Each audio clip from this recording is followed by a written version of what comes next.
一口气看完2025年最新科幻惊悚美剧《永航员》。该剧改编自阿根廷的经典图像小说，其好看程度绝对不亚于刚出的任何一部。故事开始，在阿根廷首都布宜诺斯艾利斯的一天夜晚，一群普通民众正走上街头抗议停水停电。众所周知，这里的贫富差距巨大，最富有的10%人口收入是其余人口的24倍。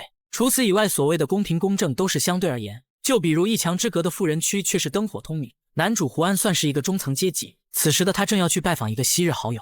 好友开了一家汽车修理铺，不过里面看起来并没有几辆车子。随后在一首经典音乐的伴奏下，胡安和几个朋友玩起了桌牌游戏。他们的友谊已经超过30年，彼此间的关系相当的融洽。看到这里，请留意胡安的3个朋友，他们分别是房主人塔诺，头发稍微有一点秃的光头哥，以及头发花白的白发男。这时屋内突然断电，一时间打扰了众人的兴致。胡安下意识地拿出手机查看，可奇怪的是手机死机打不开了，而且屋内的所有人都是这样。就在众人七嘴八舌讨论猜测时，外面却猛然传来一阵阵闷响，乍听起来像是重物垂向了大地。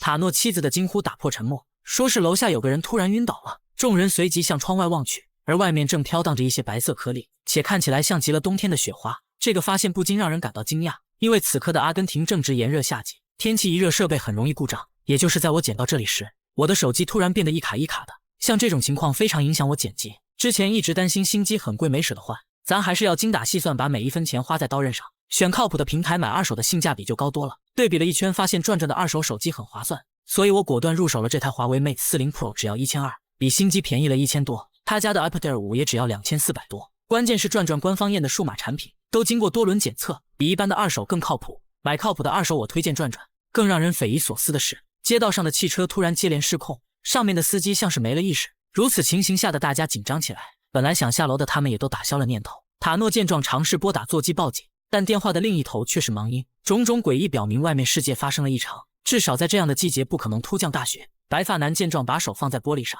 他便立刻感受到了寒冷，想到家里妻子和孩子们的安危，于是他不顾大家劝阻冲出了房门。可就当白发男走出去没几步，身体却不由自主地倒了下去。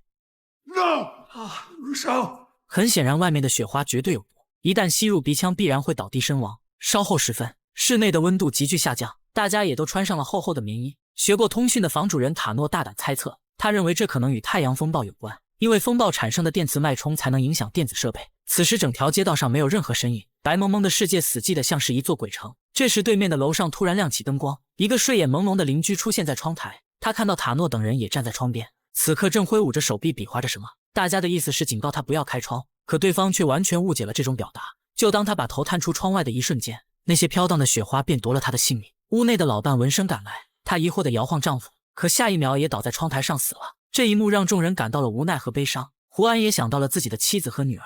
随着外面的天色渐渐变亮，胡安决定离开这里回到家中。在众人的全力帮助下，他穿上厚厚的棉衣，并戴上了家用面具和手套。大家一致认为只要确保身体遮蔽，那么就不会出现什么问题。最终在朋友们的鼓励下，胡安小心翼翼地走到了外面。也正如大家的猜想，那些致命的雪花并没有伤害他。此时已知除了手机等电子设备失灵，所有现代化的汽车也是无法启动，因此胡安只能依靠步行回家。他看了一眼地上好友的尸体，随即便迈着坚定的步子离开了。接下来的冒险之旅正式登场，一个关乎末日和人性的故事也就此展开。没过多久，胡安走出了朋友所在的街区，而映入眼帘的场景却让他大为吃惊。整座城市被笼罩在渗人的寂静中，目之所及的地方几乎全是尸体。很显然，这场神秘大雪让人猝不及防。在毫无防备的情况下，人类怎么也没想到雪花竟然有毒。除了地上能看到的一些意外，诡异的是就连电线杆上也挂着尸体，看样子上面的是一个倒霉抢修工人，临死也只能用这样的姿势遗憾离世。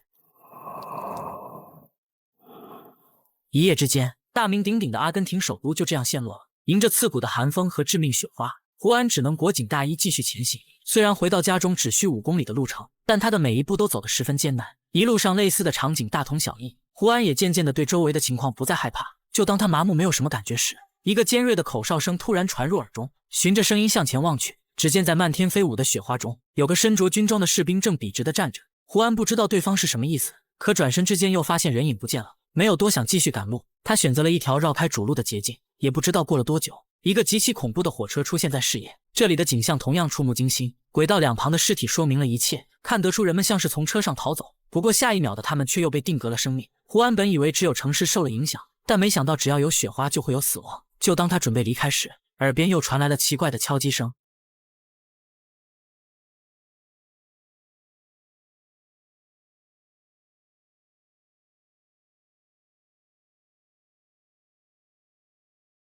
胡安震惊地看着眼前的人们，很明显他们也知道了外面的雪花有毒，所以才留在车厢里不敢出来。这时有个女孩在玻璃上写了一个救命单词，看样子她迫切地想离开这里。出于内心的人道主义，胡安小心翼翼地进到了车厢的另一侧，而未被雪花入侵的车厢也呈现眼前。此时有一群幸存者蜷缩在里面，他们七嘴八舌地想了解外面的情况，因为头上戴的面具不能摘下来，双方只能通过手势进行交流。已知被困的人群已经超过6个小时，他们目睹了每一个冒险下车的人。截至目前，没有人能离开这里。现在车厢内的温度已经接近冰点，可眼下却无法找出解决的办法。看着眼前这群绝望的幸存者，胡安表示一旦找到组织就会通知救援。说完，他蹲下来想拿点物资，但背包里却莫名多了一把手枪，立刻想到这是朋友塔诺送的。显然塔诺更了解末世的人性有多复杂。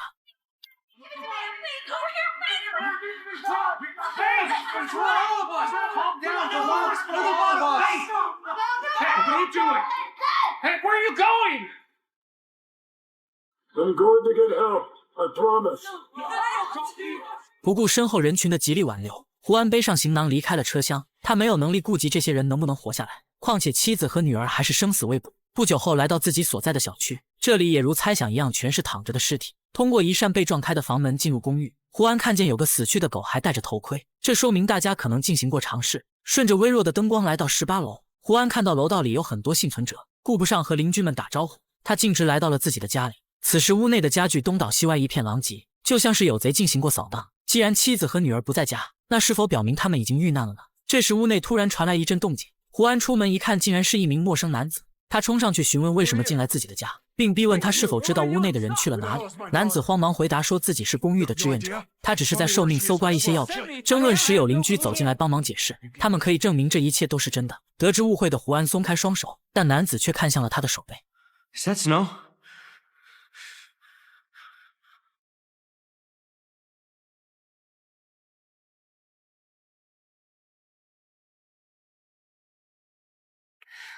Where's Clara? 来人是胡安的妻子埃琳娜，她先是赶走了屋内的邻居，接着又说了一个不幸的消息。原来她在昨晚给丈夫发送过短信，说是女儿去了同学家过夜。那时候的胡安还在和朋友打牌，所以并不知情女儿不在家里。自从致命雪花降临以后，埃琳娜再也没有收到过任何信息。听完描述的胡安大发雷霆，原因是妻子不知道那个同学的家在哪。此刻窗外的暴风雪仍在肆虐，而他们最牵挂的人却已不知所踪。待到整理好情绪，两人决定去女儿的学校寻找线索。可就当胡安开门后，却猛然撞见了整栋楼的幸存者。很显然，刚才的男子散布了消息，大家也都好奇胡安是怎么出去的。众人眼中闪烁着强烈的渴望，每一个人都想知道其中的奥秘。胡安坦言说自己没有免疫雪花的能力，他认为雪花只有在飘荡时才有毒性，不过在落地后就自动失效了。这一解释没有让众人释怀，为首的一个光头还挡住了去路。他非常清楚胡安一定藏有面具，所以他想以临时居委会的名义，决定现场征用胡安的面罩。原来大楼的水管早已冻结，整栋楼的居民急需外出寻找水源。此话一出，让胡安焦急万分，他不得不猛然掏出了那把手枪。自己不是上帝，也不是使者，胡安只想找到女儿后再做其他打算。迫于压力，光头等人只能看着夫妻俩离开。然而就当胡安刚刚来到楼下，光头便找到枪支追了过来。 You're not going anywhere, motherfucker! Get him! Shoot! Wait! 在末世，如果没有法律和道德的约束，稍微有点权力的人就能称王称霸。随着紧张的追逐越来越近，胡安和妻子来到了2楼的一个房间。很快，光头带人堵住了房门，接下来想要攻破只是时间问题。胡安原本的计划是自己去找女儿，但现在的他必须带上妻子一起离开。眼看外面的人就要冲进房间，胡安将唯一的面罩给妻子戴上，并给她讲述了一些注意事项。当妻子从2楼跳到1楼的车上，夫妻俩也终于舒了口气。胡安不知道自己该如何应付那些人，不过地上的塑料袋却给了他灵感。就在房门被彻底撞开后，光头带着几个手下涌进了房间。You're going to defend yourself with that?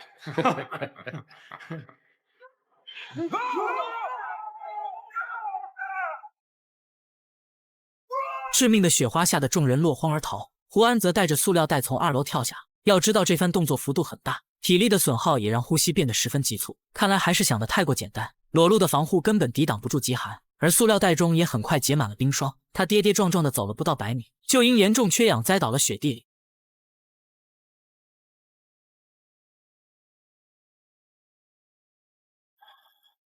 待到胡安从昏迷中苏醒，他发现自己躺在一个车子里，周围还坐满了戴着面具的人。这时驾驶座上传来了熟悉嗓音，原来救下自己的竟然是好友塔诺，而旁边就是刚刚离开的妻子。原来塔诺在家尝试启动老式福特车，竟意外发现只有古董车才能运行。他们先是到消防队找了更多的面具，紧接着便转弯来到了这里。胡安很庆幸自己获救了，但更庆幸的是他有一个超级好朋友。只是片刻的功夫，车子就回到了塔诺的修车铺。他们这次外出不仅获得了大量面罩，还意外搜刮了一些武器。不管以后事态的发展到底如何，但手里握有武器绝对是正确的。胡安和妻子来到楼上稍作休整，便打算立刻前往学校寻找线索。半小时后，夫妻俩步行赶到了女儿的学校，可这里却空荡荡的没有人影。从班级的陈列展架发现一张照片，上面有女儿和她的一些同学，妻子指出其中一个就是要找的人。接下来只要查出该同学的家庭住址即可。为了充分利用时间，胡安到附近去找一辆可以开的车子，埃琳娜则去教务室寻找学生档案。刚开始的两人还算顺利，可就在埃琳娜翻阅资料时，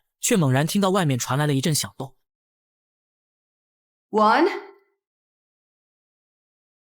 意识到还有其他人的埃琳娜出门寻找，最终发现声音来自一扇被堵着的门。透过门缝观察，里面好像关着一个男孩，他看起来十分愤怒，此时正用中文疯狂地辱骂着。这时完成任务的胡安赶了回来，妻子则将情况讲了一遍。胡安本不想多管闲事，可他却耐不住妻子的人文关怀。Who are you? What's your name, kid? Go fuck yourself, asshole! 一个巴掌让男孩瞬间冷静，他解释说自己被同学恶意关了起来，且已经待在这里1天1夜了。胡安告诉他没有人会过来援救，因为外面正下着一场剧毒，所有人都在不知情的状态下死了。如此说法任谁也不会相信。男孩冲出来想查看情况，可眼前的情形很快让他停下了脚步。只见操场上躺着一堆尸体，他们正是关押男孩的几名同学。埃琳娜走过来讲述了事件起因，随即又掏出拿到的照片询问。男孩只是扫视一眼，便立刻认出那名同学是自己的姐姐。这样的巧合让夫妻俩感到欣慰，看来无意的善举给他们带来了希望。事不宜迟，坐上找到的古董车，三个人很快来到了男孩的家。胡安让男孩暂时留在车上，自己则和妻子进去找人。之后眼看拍打房门无人应答，于是胡安直接踹开了大门。这一幕让男孩感到惊讶，内心也不禁有了不好的预感。胡安呼喊着女儿的名字，可空荡荡的房间里却静悄悄的。顺着通往后院的走廊查看，一瞬间让胡安感到了窒息。泳池边有8个人以各种姿势倒在餐桌上，显然他们是在户外用餐时遭遇了劫难。胡安强忍着悲伤慢慢的走近观察，他扶起一个女孩的脑袋查看，发现对方既不是女儿也不是要找的人，立刻想到男孩可能撒谎了，因为眼前的事实已经说明了一切。Let me go, you bitch! Calm down. 埃琳娜阻止了悲伤的男孩，像这样的情况他们已经有了心理准备。稍后时分，躺在埃琳娜怀里的男孩出现了高烧，或许是太久的挨冻造成的。夫妻俩经过商议决定把男孩带走，况且他还没有坦白女儿同学家的住址。气愤的胡安也是无奈，他没想到自己竟被男孩牵着鼻子走。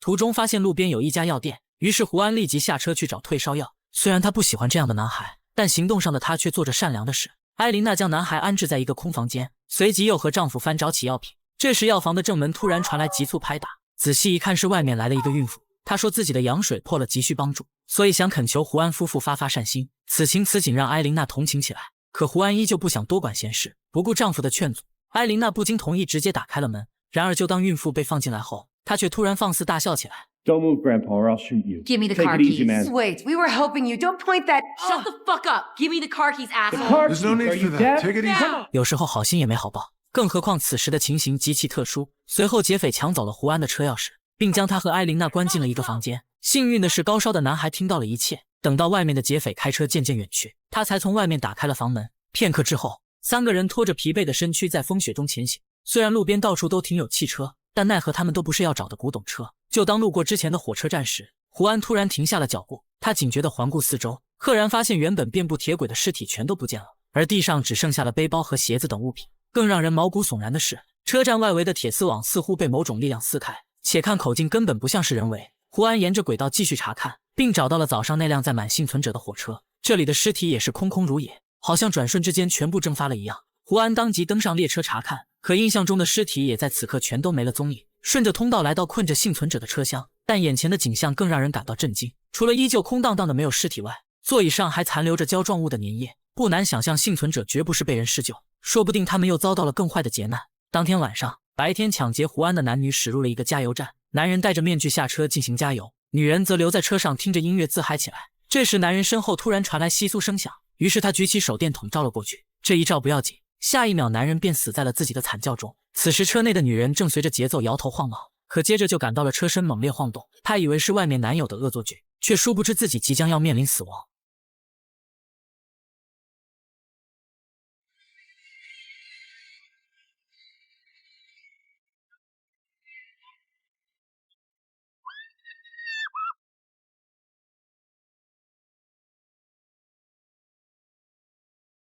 次日清晨，胡安从男孩的口中得到了地址。为了找到女儿，他决定独自一个人前往。朋友塔诺知道后劝他放弃，他认为生存的概率实在是太低了。胡安不想多说什么，直接询问他能不能借走车子。塔诺听后没有同意，两个30年的好友也因此发生了争吵。事后，胡安步行离开了朋友的家，他要穿过17个街区才能抵达目的地。如果要单靠步行的话，半天的时间也是足够了。然而，就当胡安行走没多远，一辆红色的古董车停在了路边。待到仔细看清对方的样貌，胡安这才发现对方是自己的好友塔诺。I'm not gonna let some fucking snowstorm ruin a 40-year-long friendship. 38. 只是简单的几句话，两个大男人又恢复了友谊，自此也开始了一段更惊险的冒险之旅。一路上周围的环境非常奇怪，他们从头到尾都没有看见一具尸体，但地上却散落着破碎的汽车壳子。不久后，行驶的古董车被迫停下，原因是前方的路被数百辆汽车堵住了，扭曲的车门和破碎的挡风玻璃，看样子根本不是人为造成的。就当两人试图寻找其他路线时，远处突然传来了引擎的轰鸣声。很快，数十辆载满士兵的卡车缓缓驶过，领队的军官也看见了胡安两人。他警告说，整座城市已被军方实施封锁，因此胡安两人必须回到原来的地方，否则他们也会对其开火。看着大部队离开的背影，胡安决定尾随车队穿过障碍。然而，这个冒险举动很快被士兵发现，他们也果真朝着这边疯狂射击。刺耳的枪声划破天空，塔诺也不得不开始向后倒车。由于雪地太滑的缘故，车子还倒霉地发生了侧翻。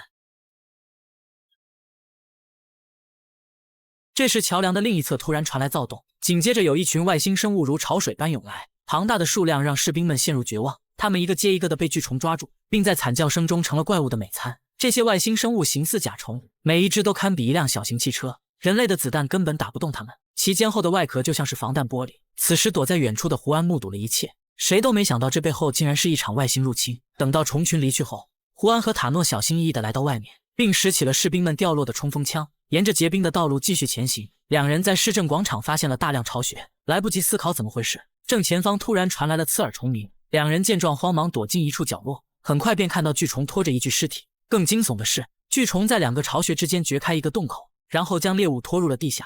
此情此景让两人想着赶紧撤离，可胡安却脚下打滑撞在了墙上，这一动静瞬间打破周围的死寂，地洞中也传来了密集的爬行。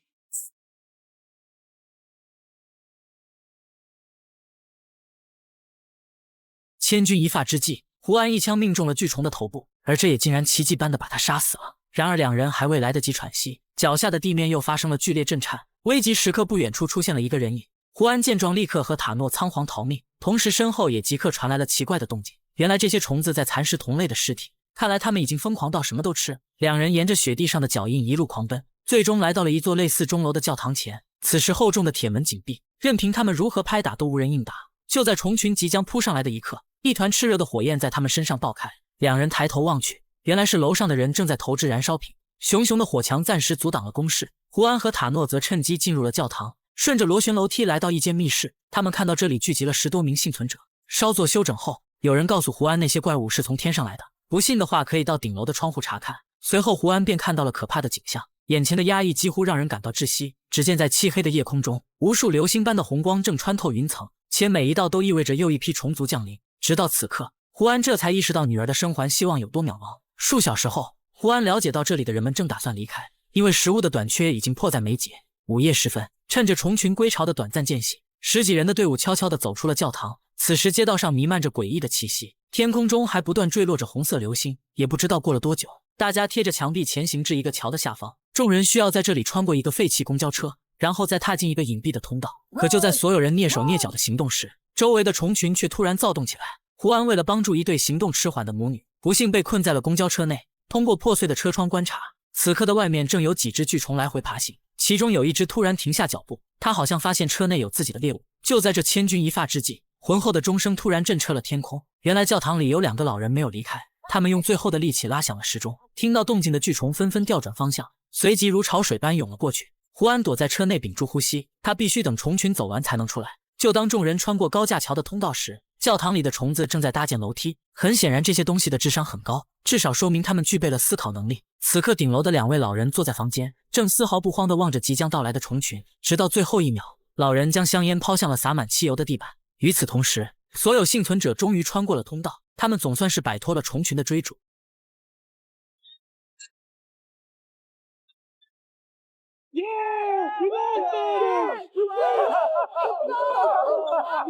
这时有人用手指向天际，远处的教堂则化作了一只燃烧的火炬。所有人都沉默地望着那团光亮，也明白那是老人为他们赢得了时间。随后胡安跟随塔诺回到了家，然而就当他来到楼上查看时，竟震惊地看到妻子正抱着女儿。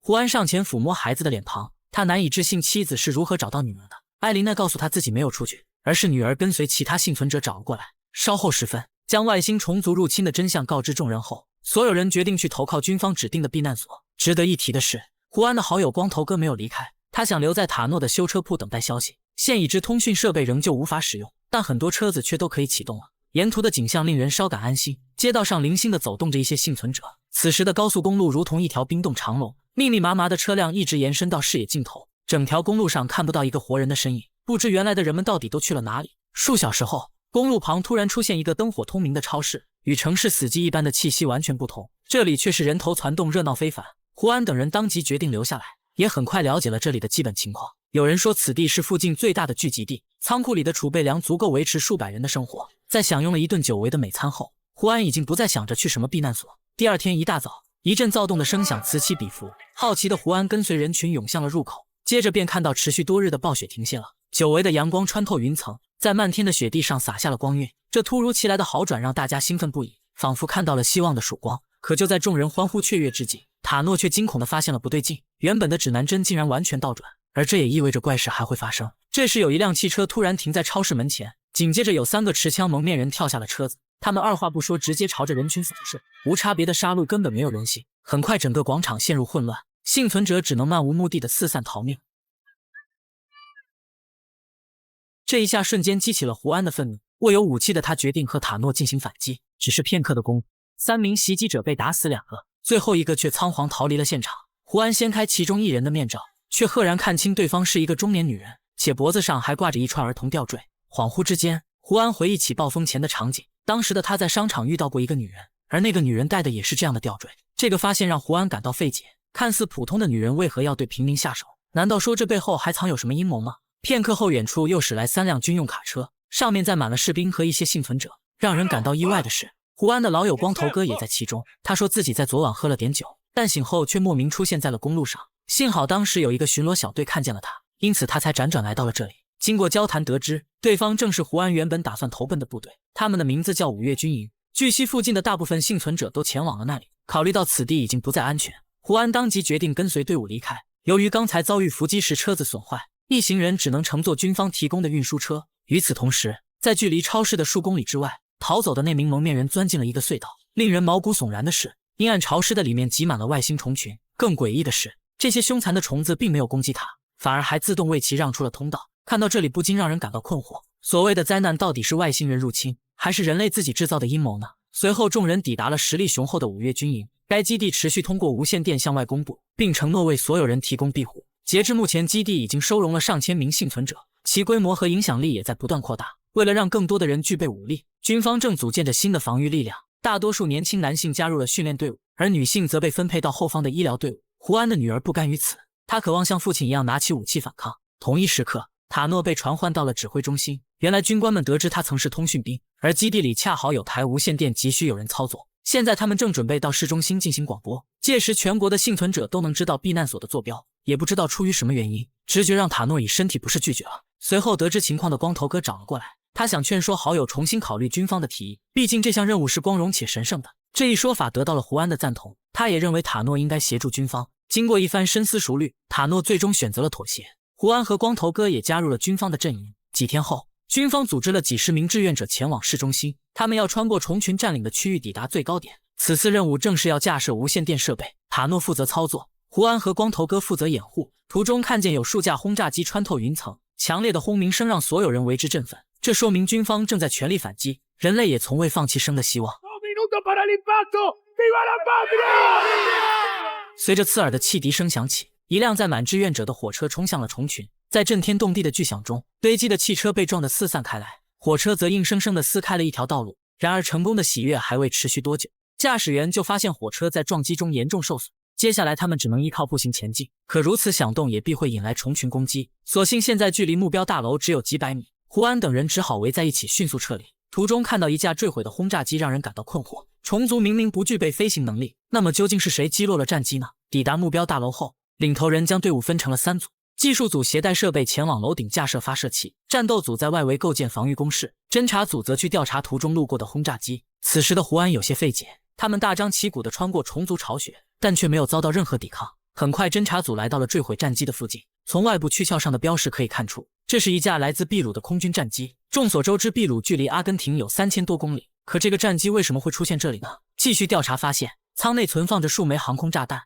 依据附带的军事地图分析，战机的攻击目标是首都中心的河床体育馆。看完资料的几个人完全懵了，他们想不通这其中到底是怎么回事。另一边，在大楼顶层的一个房间内，塔诺终于调试好了所有设备。一名戴着耳机的通讯员深吸一口气，然后开始向外界发送广播。广播内容是5月军营的具体坐标，只要想来的人都可以过来寻求庇护。完成设置后，技术组将发射器调成了自动播报。可就当几人准备撤离时，有人突然注意到了远处的河床体育馆。在漆黑的夜色中，那座巨型建筑正闪烁着诡异的蓝光。胡安当即提议派人前去调查，但领头人听后却是面露难色。先前派去检查轰炸机的人至今未归，他们也没有多余的人数冒险。午夜时分，完成任务的几人临时打起了桌牌，可光头哥的表现却极为反常。他不仅输掉了一轮又一轮，甚至连最基本的桥牌规则都频频出错。就在众人疑惑之际，光头哥突然抱起发难，他竟然掏出小刀刺向了一个牌友，随即又夺门而出逃离了现场。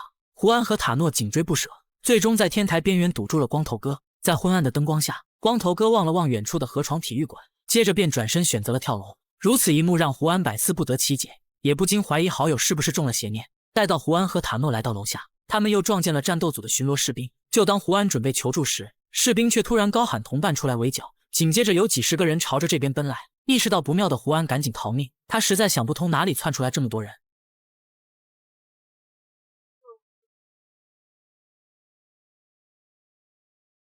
等到几个人安顿下来，头脑灵活的塔诺分析道，恐怕这场灾难从头至尾都是人为，而此次任务也是一个陷阱。如果大胆猜测，说不定虫群是军方的某种试验品。胡安听后当机立断做出安排，塔诺和负伤的广播员先驾车返回营地，而他和另一名同伴前往体育馆进行调查。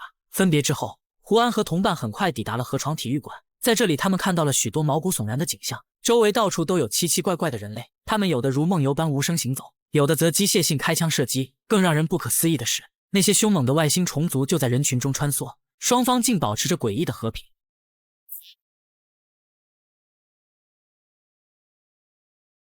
当胡安来到体育馆的顶层天台时，眼前的场景让他瞬间愣在了原地。在虫族坠入大气层的猩红光影下，整个馆内站满了人类与虫族的队伍，他们如同是被操控的提线木偶，所有面孔都朝向着球场中央的空地，仿佛在等待着某个至高存在的降临。猛然之间，这样的场景让胡安好像在哪里见过，一种似曾相识的感觉让他陷入了恍惚，就连旁边的同伴也是他模糊记忆里的战友。来不及多想，更骇人的景象随之而来。只见馆内的亭子中突然迸发耀眼蓝光，接着便出现了操控一切的幕后生物。随着光芒的逐渐凝聚，一只长有17根手指的硕大手掌探了出来。此时下方的人类全都仰望着，呆滞的目光中俨然没了任何光彩。直到此时此刻，胡安这才明白了幕后的最终真相，一切的一切都不过是外星生物的阴谋。为了完全占领人类的领地，他们先是降下暴雪进行清场，转而又派遣虫群扫荡剩下的人类。因为人类的数量实在太过庞大，所以他们又建立了所谓的5月营地。那里根本不是什么避难所，而是外星文明精心设计的陷阱。基地通过广播让更多的人投靠，甚至还操控蒙面人进行恐怖袭击，所有的目的全是在塑造5月营地的形象，并让所有幸存者觉得那里才是安全的。显而易见，5月军营表面上是人们最后的希望，可实际上却是一个极其阴险的转化场所。如此一来就解释了之前的种种诡异，也难怪秘鲁的战机会过来执行任务。更让人感到恐惧的是，此刻胡安的女儿正在接受训练，显然她将是外星生物的下一批傀儡士兵。想通一切的胡安浑身发冷，细思极恐的真相让他再也无力反抗。至此本片结束。看完此剧让人有种说不出的憋屈，而导演的种种暗喻也正映射了各种现实。或许所谓致命雪灾的背后，就是社会阶层即将崩塌的征兆。